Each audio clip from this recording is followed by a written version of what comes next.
Hey up lads and lasses, Damfire here, back again with some more Infinite Lagrange. Today, as you can see, we're not in the game, we are in a tier maker. A great little utility tool for YouTubers.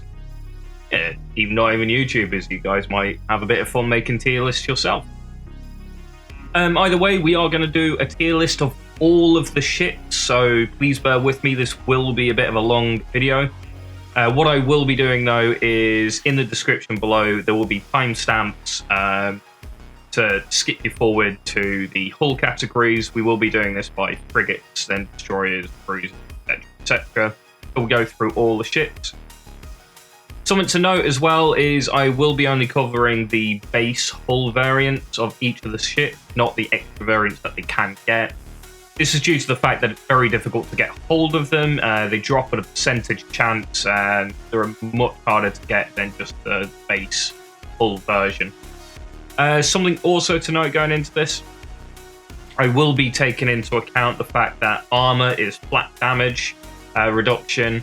So energy weapons in general are straight up going to be better in most scenarios, and we're looking for big alpha strike ships and they will be higher ranked. Anything with a lower alpha on its weapon will be lower ranked due to the fact that it will have issues getting through armor on a lot of ships.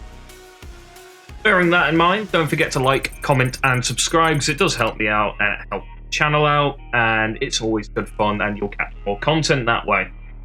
You never know, I might do some more Infinite Lagrange, like next Thursday, and Thursday after that. Anyway, guys, so let's jump into it. First off, the meme ship. It's a meme in my Legion union anyway, and this is due to the fact the friggin' thing doesn't work. So it has a generic artillery cannon. It is the Noma M470. It comes with siege UAVs. I've tested these and they don't work. I had them in a outpost attack and a base attack as well. Some AFK guy that quit the game. And yeah, so 5 of these, and they did less damage than 5 FD300 armored variants, just to bear that in mind. So they're even less damage. And yeah, this thing did absolutely nothing.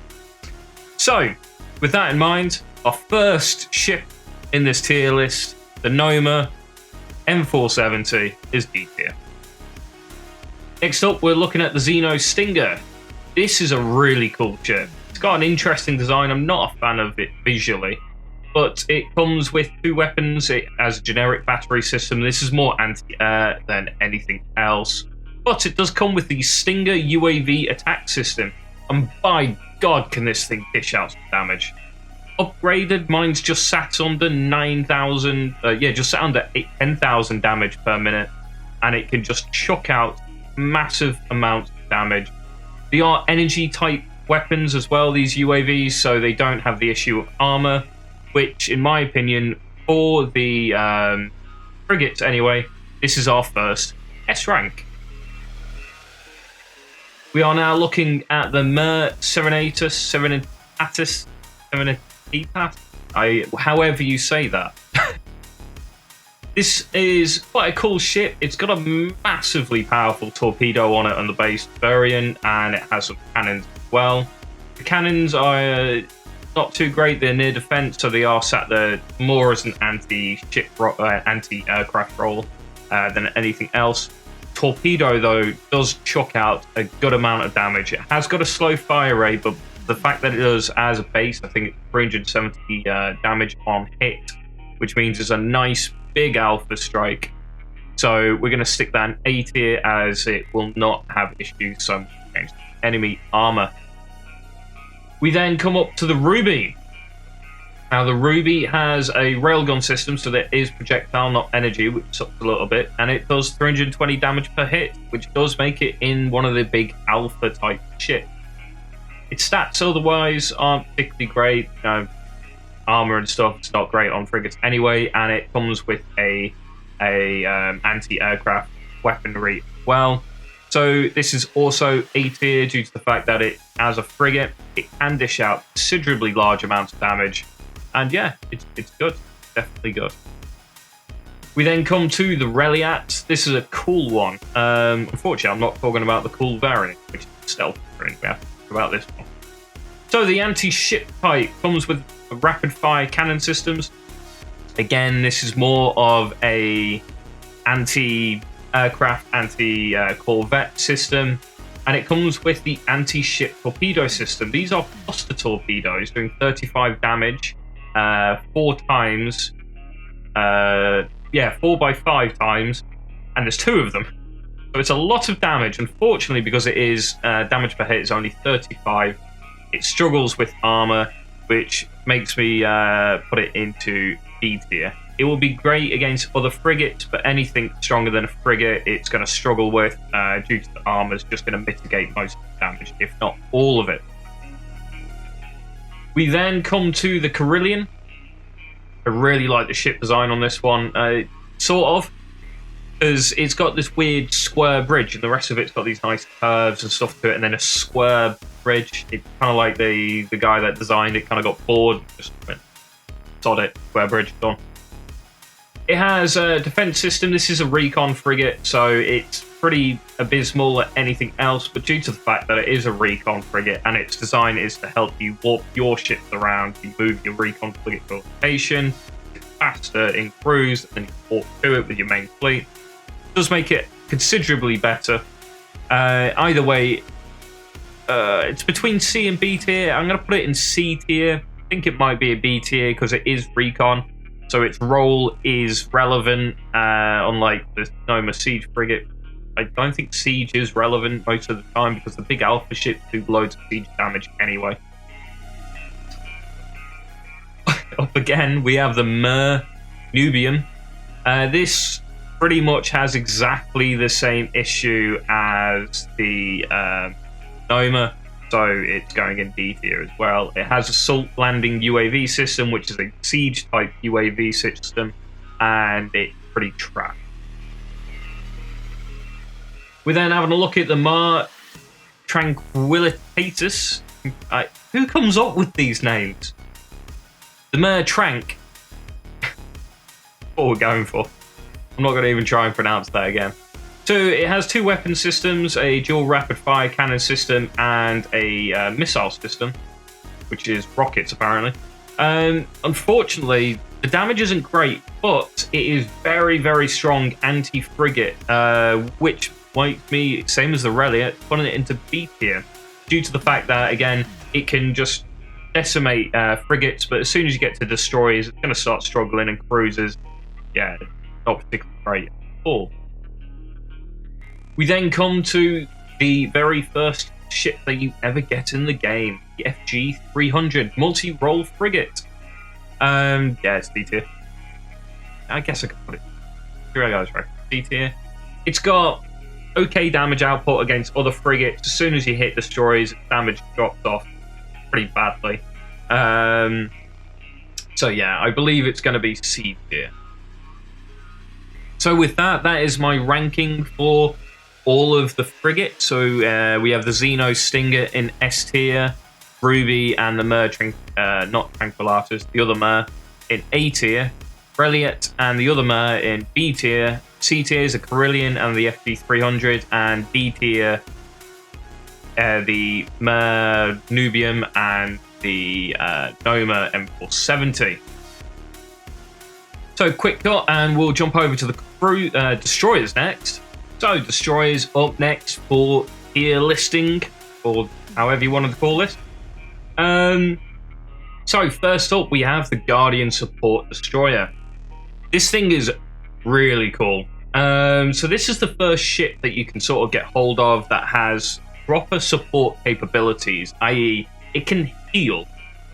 This makes it extremely strong in pretty much every situation. You put this into Battlecruiser fleet, you put this into mixed fleet, frigate, cruisers, and stuff like that, and it'll start healing your tank line. This can put you into a position where it allow you to take multiple enemy fleets on in sequence without a very minimal health loss. Now, there is a caveat to this, though. If you kill a fleet and your health hasn't fully healed, your next battle will start with that ship's health being at that, and you cannot heal past that location. However, due to the fact that it's absolutely incredible to have heals in the first place, puts this ship in the S tier. Next up, we have the Tundra. Very, very similar situation. Both of these, by the way, have fantastic anti-air capabilities, so as support roles, they are just incredibly powerful. The Tundra, very, very similar, has the Tundra UAV system, as well as an anti-air capabilities. And again, healing some more. Again, it's another S tier. These destroyers really, really, really will help you out, especially if you can get one early on. You just start going through all the content you want early on when you got these. You just got to need to make sure you've got a good enough tank in front that if something does come with a massive alpha, it doesn't just get one shot and removed from the board. I was using them. I have seen people using them with FG300s as their tanks. That's all they managed to get hold of.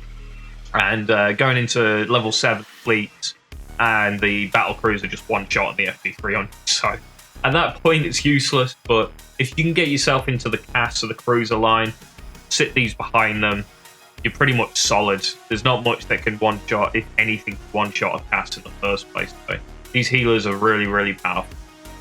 We then come to the Taurus. This is your first, one of the first ships you can get that come with energy weapons. Again, energy weapons being extremely good due to the fact that the damage mitigation from enemy ships is a percentage based on them. These things do loads and loads of damage. They ignore armor, so you don't have to worry about the armor. So they are very, very strong. The biggest issue with these Taurus, though, is they do sit on the front line. They only have 20 armor at base. That can be upgraded slightly, but it's still not quite good enough. So with that in mind, they are going into the A tier. Now we come to our first designated carrier. So I love the look of this ship. It's amazing. It's just badass. It's really, really... Unfortunately, carriers have a massive, massive caveat. And that's due to the fact that if you don't have any good fighter bombers, fighters, or corvettes on the Corvette carriers, they absolutely suck. Their entire damage pretty much revolves around you having very, very strong fighters or anything in the first place. That being in mind, fighters are very, very strong. If you can get yourself very good fighters, and honestly, try running carrier fleets, they're absolutely insane, the damage that they can push out. So that being in mind, I do want to put this in B tier due to the fact that it does sit and, well, you're stuck revolving around having to pull a fighter for it, and a decent one at that. This doesn't take Corvettes. It has to be a fighter, and they don't give you one. That being also noted, the Corvette they give you, don't run, it's terrible, just do something else.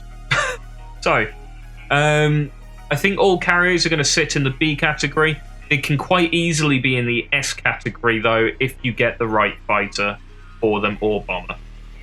So, there you go. B tier for probably most carriers during this. There are some exceptions to that rule, but we'll talk about those when we come to them. After the Ceres, we are looking at the AC-721, the Heavy Logistics Destroyer. Now, this ship is not meant to be in your combat fleet. It's designed around a storage system. It's meant to be in your mining fleet. If you actually look at its Type 721 integrated battery weapons, it really doesn't do that much damage. It's got a 40 damage per hit.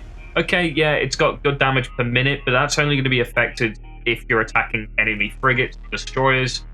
Anything above a destroyer or even a tanked or armored frigate and destroyer will tank most of the damage things dishing out, which leaves it pretty bad spot for your main combat fleet. However, the storage system goes to 22,000 storage with the upgrade, which puts it, I think, 400% increase on small and 100% increase on medium utility ship. So do build them, just don't put them in your combat fleets. That being in mind, I'm going to put them in B tier because they do have a role and a purpose. Their role does diminish when you get to large utility ships, so bear that in mind. but in small and medium mining ship fleets, build them. They increase your yield extravagantly, so definitely use them. We then come to the first pay-to-win ship, because you can get this for 99p. It comes with the Eris light rapid fire, and this is the Eris destroyer, sorry, forgot to mention that. The light rapid fire, it has 5 of them, it does great damage per minute. Unfortunately, it is only 40 damage per hit. Due to that, it does mean that sort of early mid-game onwards, when you're getting cruisers out, it's pretty useless. So we're also going to put this in D tier. We then have probably one of the better of the destroyers, and that's the Winged Hussar. Now, you have a 50% chance to grab this from the big expensive research box, but it's definitely worth it. If you can get hold of this, this will carry you through pretty well, because its main weapon does a lot of damage at 480 per hit. So it's a great alpha that can be increased and buffed even further to 144 extra damage, bringing its DPM to 4,278 damage per minute, which does make it very, very powerful.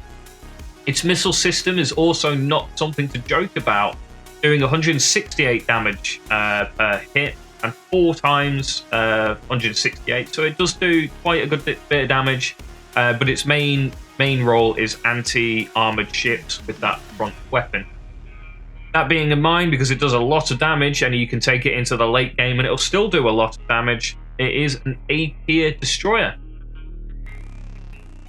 So, pretty good roundup for the destroyers, all being B tier and above. There's no particularly bad destroyer, and some of the variants are even stronger, but unfortunately I can't do a video on those because I don't own all the variants, so it's just base tier list at the moment. Next up, we are going to be looking at cruisers. So over to the cruisers. Now, some of these are really, really good, and some are a bit there. But they do all fill very, very particular roles. So if we're having a look here, and to start us off, we are looking at the Chimera, I believe. And yeah, so the Chimera has the Fortress Defense battery system, or something like that, I think it's called, with 350 damage per hit, 2 rounds each, and there's 3 of them. It does a lot of good amount of damage and ignores a lot of armor on most ships. It's a frontline ship, but it is unfortunately only sporting the 8 armor, which means it's a little bit weaker on that side. But it also is also sporting a very hefty missile system. This ship, as a frontline damage role, can absolutely and utterly decimate pretty much everything. I've seen these ships doing more damage than most things in the game.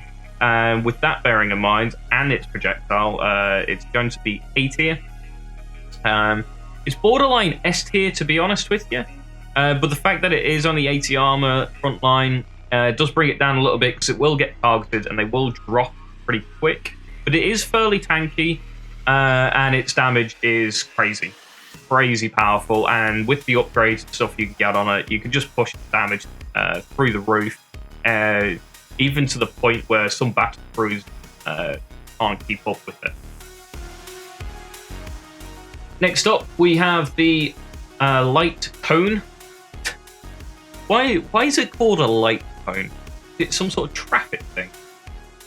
So this comes with a missile system that does 280 damage per hit, which is actually pretty good. Now, unfortunately, its second part of the weapon system is anti-air, and it's pretty low damage on that.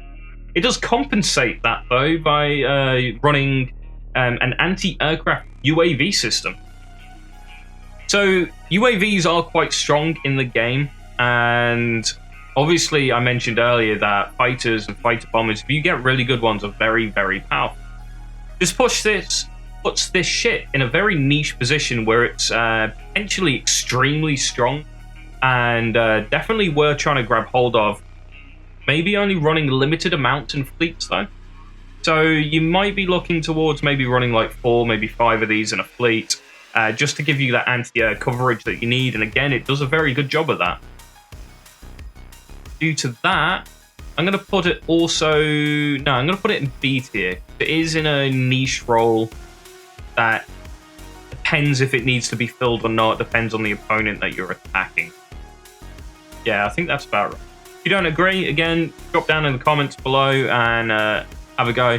If you don't agree with any of these, tell me why. Have a go in the comments, and yeah, I'll have a listen, and maybe we'll update this in the future. Next up, we are looking at the Callisto. By God, I want this ship. I've got it on one of my accounts, but the current account I'm playing on, I don't have it, and it's crazy good. It's so strong.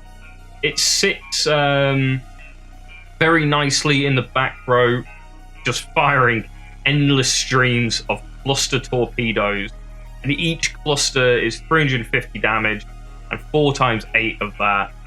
It's nuts.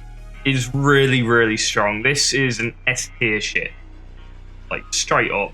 The Callisto, if you get hold of this, keep hold of it, run loads of them, put them in every fleet you possibly can, or at least hit the limit on them, and yeah, they'll do you proud. We're then looking at the Predator. Again, problem with this is it is a carrier, so it is banked on its damage pretty much purely being stuck on the fact that you don't have good fighters, Corvettes, etc. It's going to be pretty useless. So it is going to be in a situation where you are going to want good fighters for this to be any good, which is a shame, because in my opinion, this is the best looking ship in the game. I just love that carrier design with the tilted hangers coming out the sides on both sides. It's really, really cool.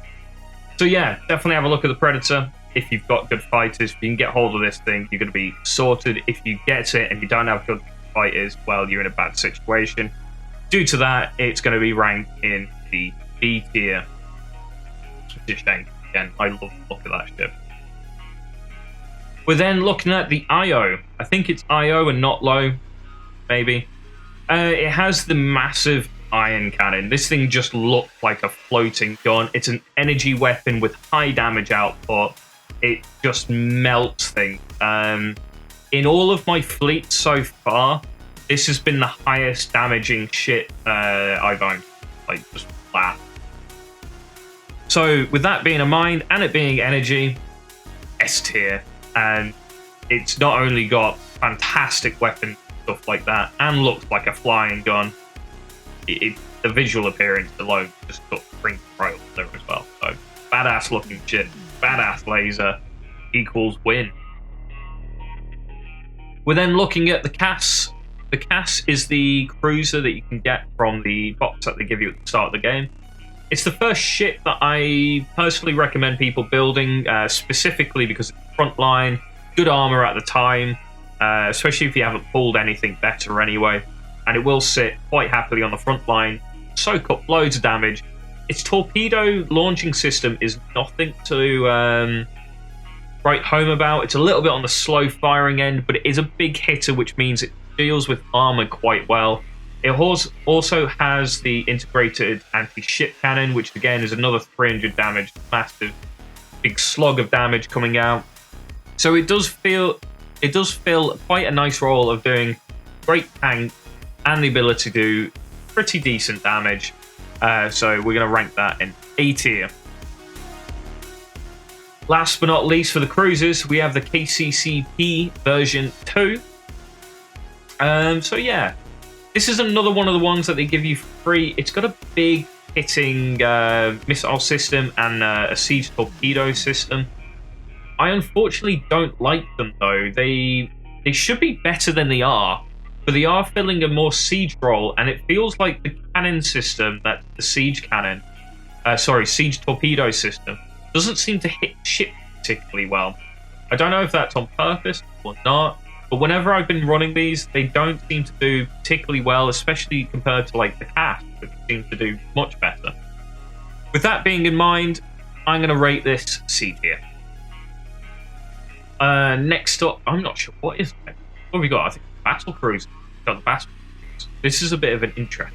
But we'll get onto those in a second. So, Battlecruisers, only 4 of these to go through, which is quite nice. But, yeah.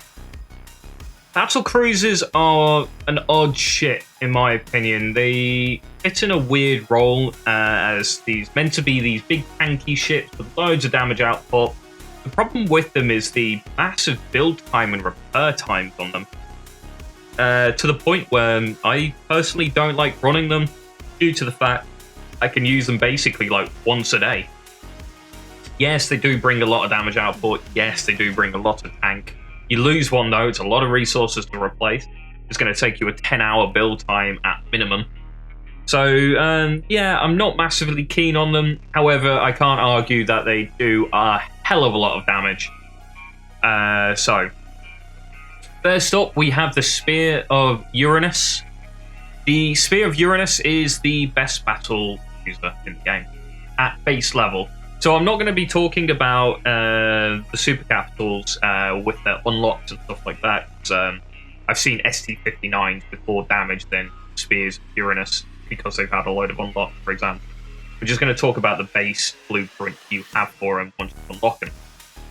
So with that being in mind, the Spear of Uranus is going to be S tier. It has a massive railgun that does a massive 2,600 damage per hit. It can literally one-shot stuff. It's amazing to watch. It comes with missiles as well, which do a good 100 damage per missile, and then there's loads of them. It's also got plastered in cannons, some of them being AA and stuff like that. But it has got another anti-ship cannon on there doing 900 damage per hit. So yeah, huge amounts of damage here. It's easily an S tier ship. If you can get enough of these, like if you get 6 of these out into like a single fleet and just like watch them go into a level 2 city or something like that, they can solo it. Crazy. So next up though, we are looking at Constantine the Great. This is a cool one. It's one of the ion, well, it comes with energy weapon systems. It's got a very fast, rapid firing ion cannon on the front nose, on the bow. It also comes with the Gamma Storm projectiles, which are missile system, I believe. I believe they're projectile, with 850 damage per hit. 8 of those firing off, so loads of damage output there. It's got lower base damage than the Spear of Uranus, but due to the fact that it's all energy bar the missiles, its damage output is just going to be constantly high. It's not going to worry about armor too much. Not that the Spear of Uranus didn't worry about armor. But it's going to be A tier due to the fact that Spear is the S tier, I think, as the flat battle cruiser in comparison to the others. So everything should be below that, in my opinion. Next up, we have the Eternal Storm again. This has got another huge iron cannon, but this one hits with 1,200 damage per hit. With the same attack interval, it's a big giant laser. It looks fantastic. It comes with cluster missiles, which I don't particularly rate, but it has some huge torpedoes on here as well. Again, a little bit slow firing, but they hit 1,600 damage. So it is definitely up there. This one's definitely more borderline and towards the S. I should maybe have put a plus in here and an A++ or something like that. So it's just below the S tier. So the Eternal Storm, if you get hold of this, be very happy. It's probably the second strongest ship after the Spear of Uranus. Actually, no, Constantine the Great. They're pretty equal. Last but not least, we have the ST-59. Now, you get this one for free, which is an added bonus due to the fact that it's the end of the Dawn funding scheme to give you a blueprint for it. Which means it does give you the ability that you can eventually definitely get one. However, its weapons suck. Its railgun system sits at, I think it's like 700 damage per hit. Can be upgraded a little bit. It can get a bit more rapid fiery. And it comes with cannons on the top as well, and that's it. Its damage per minute overall is the lowest of all of the battle cruisers. For a little bit more tank, and the tank's not even worth it because it sits in the mid row. It has a feature on the armor system to put it on the front row, but that's bugged and doesn't work. Due to that, it's going to be B tier. Again, I don't think they're any lower than B tier. it's potentially C tier because of the bugs, but if they ever sort that out, it will easily be a D tier ship because it will sit on the front and it will tank for you. So next up, we have the carriers. So we've got the carriers here. There's only 2, so this will be a nice quick one. We have the Solar Whale, which is the Corvette carrier. Carries a lot more Corvettes. Doesn't carry any fighters or bombers. But does come with a fairly substantial weapon system and pretty good tank. It's also frontline, so yeah, it's definitely more of the tanky carrier sat in the front. The Corvette carries 6 Corvettes, which is quite nice. That's a good amount of damage it can potentially output. The fact that it's got decent weapon systems and tanks is probably the only reason why I'd rank this one A tier, because it doesn't necessarily rely on you having very good Corvettes. It can do with okay Corvettes, because it's got weapon systems of its own. We then have the CV-3000. And it sounds like a Terminator reference there, maybe. But it comes with a large aircraft carrier, aircraft hangar, housing 5 fighters or bombers. It also comes with a Corvette dock, housing 3 Corvettes. So half the Corvette there, but a lot more pretty much fighters and stuff like that. Unfortunately, it struggles on the weapon department. Weapons are more anti-air focused. It has got a single anti-ship weapon. So this relies very much more on decent pull fighters and bombers, which puts it in the B tier.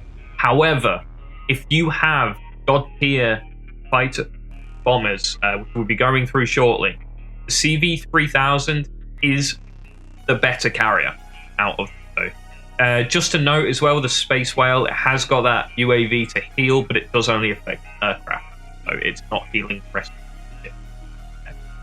Drop it down a bit, I think. If it had that and it was, healing other ships, it'd probably be S tier, but it doesn't, so it's A tier. At base, anyway. Right, next up, I believe it's time to get into fighters and bombers. It'll be a bit of fun. Just did the carry. So, fighter bombers. Interesting situation with these. Again, you're going to need the carriers to even get these out. So it puts them in an odd position where you're going to need 2 different pulls just to be able to pull these out. Some of them aren't very good. Some do fit more of a role of anti-aircraft. I think most of those will probably go into B tier as they do fill that niche role of anti-aircraft. The bombers are anti-ship, so they'll probably be a bit higher up. Again, the fighters can also attack ships, but the low damage output, if they are anti-aircraft, means that they won't get through armor particularly well and puts them lower. So, with that in mind, we are looking at the Janbir AER 410.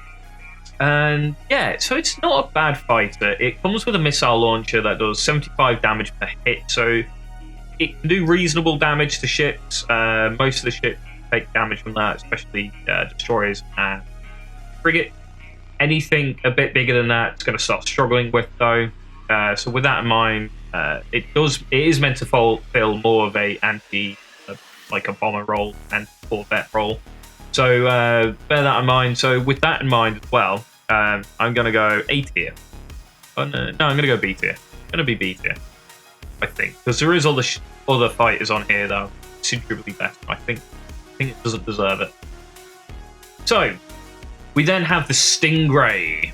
This is a stealth type bomber coming with assault torpedo system. 2 of. It fires 2 rounds. One of fires 2 rounds from the assault torpedo system, doing 400 damage each port, which is fantastic. Very much anti-ship. It can damage pretty much all the ships pretty consistently. So yeah, very, very strong. So yeah, I'm going to write this. I think the first bomber on the list will be an A tier bomber. We then come to the Spore A404s. These are kind of funky looking. I quite like the little design. These are primarily and pretty much only anti-air. So they are dog fighters. They're pretty cheap. They're easy to get out.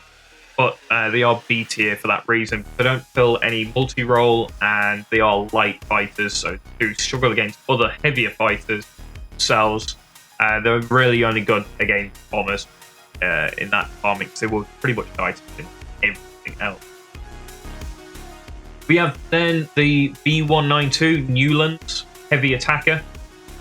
So this is quite a nice multi-role. It has a pretty good assault cannon on it that deals 35 damage per hit, and it has a good anti-missile system dealing 60 damage per hit. So it's pretty good against Corvettes and fighters and bombers, but anything bigger than a destroyer, it's going to struggle to do any significant damage to. So again, this is going to also be in the B tier. We then have the big bad boy of the bombers. We have the Vetus B010 with the plasma bombardment system. This is an energy-based system. It's recently been fixed as well, so its upgrades actually work. This can dish out a lot of damage, 650 energy damage per hit. It can just decimate enemy shit. So with that being in mind, and it is energy, this is going to be the first S tier out of the fighter bombers. This thing can absolutely chunk through pretty much everything. If you get these and you get a good carrier, start running them and start watching enemies cower in fear.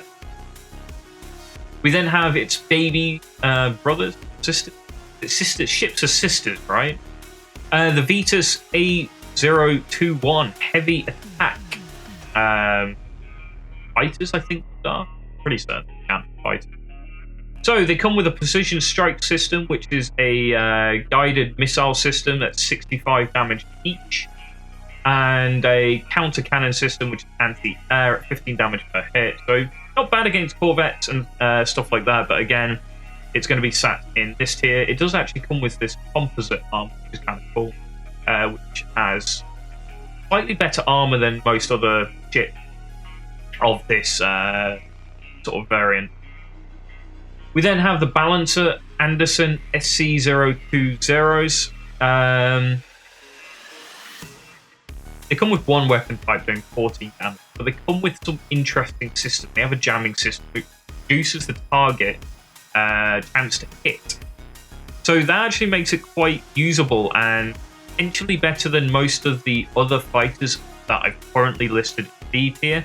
I wouldn't say it's A tier though, so it's going to go into the B tier as well.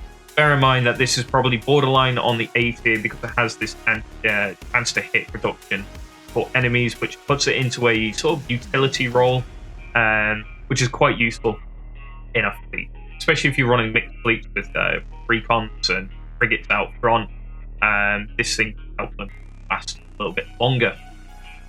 We then have the Strix A100. This is an S tier fighter. It comes with an energy weapon doing 130 damage per hit. It's energy again, so it ignores armor. It only has to deal with percentage reduction of ships, and that only really stops cruisers and up. So yeah, this thing can absolutely destroy pretty much everything. Its attack interval's a bit long, but it's definitely worth grabbing. If you get these and a Vetus, just run carrier fleets. They're amazing. Great damage. You'll see how much damage these really bring if you start running. They're great. We then have the Bullfrog, the baby bomber. This is the first B tier bomber. It comes as a siege type. I've been testing this. It does attack ships, but its damage output is pretty low, which is a shame because it's meant to do 120 odd damage per hit, but apparently that's not quite enough by the time you can get these out in any significant number. So unfortunately, B tier. We then have the Sandrake with the offensive AA cannon. It comes with a anti-air combat missile, and it comes with the combat cannon as well. Both pretty low damage, and this is almost pretty trash tier. Yeah, it's going to go into D tier because it hasn't got any other utility other than that. Whereas some of the other ones have some ability to actually like take on destroyers. This one can't. Its weapon damage is too low. We then have, last but not least, the SC-002. So again, another one in a weird position because it's got a single weapon type, but it comes with a utility system, which makes it quite interesting. So it has the damage per hit of 25 on its airborne cannon. It's not particularly great. It does hit 5 times, so it's okay. It can deal with frigates, but anything larger than frigate, it's no good at. So it's not bad versus frigates, corvettes, fighter bombers. But it comes with the electronic recon system, which is a jamming system, again reducing the chance to be hit. Due to that, because its weapon system sucks, but it has the utility there, it's also a fighter bomber. Oh, BT and the fighter bomber. Next up, and last but not least, we have Corvettes. So we are back with the with the Corvette. And first up is the CV M011 Heavy Missile Corvette. I quite like this one, due to the fact that its missile system does 80 damage per hit. It's pretty rapid firing, 12 to 15-second attack interval, and fires 6 rounds per cycle. And this makes it a very decent DPS style ship. Again, not so great when you get up to, say, cruisers, but against frigates and destroyers will deal with them pretty well. It also comes with its own anti-aircraft battery, so it can fight off fighters to an extent. All that being said, though, it's probably a B tier, potentially an A tier, but I'm going to stick it in B tier for now. We then have the Void Elfin. Again, it comes with a missile system doing 120 damage per hit with a 6-second interval and firing 2 missiles. A little bit faster interval, less missiles though, so... Again, it also comes with a rapid fire cannon doing 65 damage per hit. This will do quite well against frigates and destroyers. Not so much anti-air here as well. It also has the information jamming tech as a field camouflage system, which reduces its chance to get hit and targeted, which is quite nice. Due to the fact it's also got the subsystem that helps stop it getting attacked, we're going to put that in A tier because it will deal with pretty much everything up to a destroyer fairly efficiently, and it doesn't have to worry about bright fighters stuff as much. We then have the Nebula Chaser. So this comes with, again, another assault missile system. It has a rocket power on top, dealing 30 damage per hit, and airborne rapid fire cannons doing 50 per hit. Pretty fast attack interval on these, makes them pretty strong. Again, this is probably, it's got no extra systems on there. I think it has an information enhancement system, increasing your chance to hit. But you can get that on other things a little bit easier anyway. So I'm going to also rate this in B tier because its damage output isn't enough to really warrant the running these over some of the other Corvettes that are in this. We then come to the Cellular Defender. This comes with a 300 damage per hit. This is what I'm saying.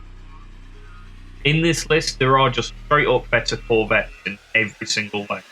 Also comes with a near defense system and a rapid fire cannon for anti-air, but because it's got those huge damaging torpedoes firing, I believe it's 4 of them every 16 seconds, it does a good amount of damage per minute, and for your no cost, bring it in on a carrier.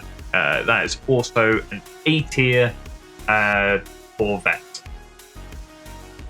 We then look at the Red Beast. This comes with assault missile systems and not much else, doing 250 damage per hit, firing 4 of them with a slightly slower attack speed. Does mean it's worse than the Cellular Defender. It also comes with very, very little else, so it's fortunately going to sit in the... It does sit in the A tier as well, I believe, due to the fact that it is just straight flat better than these B tier ones. So yeah, A tier. We then come to the one that you get for free, and that's the CV. I'm not sure if this is II-003 or 11003. Either way, this is terrible. It comes with rapid fire cannons. They do 30 damage and 55 damage per hit on both of those cannons, and it really, really struggles. It has no extra benefit coming for it. It's got no extra systems or anything like that. This is pretty trashed here. I don't recommend running them at full, and they're going in E tier because they just get decimated by pretty much everything. And they're outpaced by all of the other Corvettes here. We then have the Silent Assassin. Again, it comes with 3 dual fire cannons. These are all 50 damage per hit. Just makes it flat out better than the TV. But it also comes with a high speed system, and it's an armored Corvette, which means fighters struggle to take it down. This means it goes into the B tier. So with that, we have finished all of the ship within infinite Lagrange. Thank you for bearing with me. This is definitely going to be one of my longer videos. I normally try and keep videos under 20 minutes, but this is probably well over that. But yeah, again, thank you for sticking with it. I will timestamp him, so if you do want to skip through and that's find specific shit, you can. And yeah, don't forget to like, comment, and subscribe for more Lagrange videos coming up. And other games, I do other things. Well, Galaxy is another big one on the channel, but I will be adding more stuff later on. I will be speccing more into PC stuff, I think, because the mobile genre is going a little bit odd at the moment. I'll be doing a video on that. Stay tuned for that. Anyway, guys, thank you for watching, and I'll catch you next time.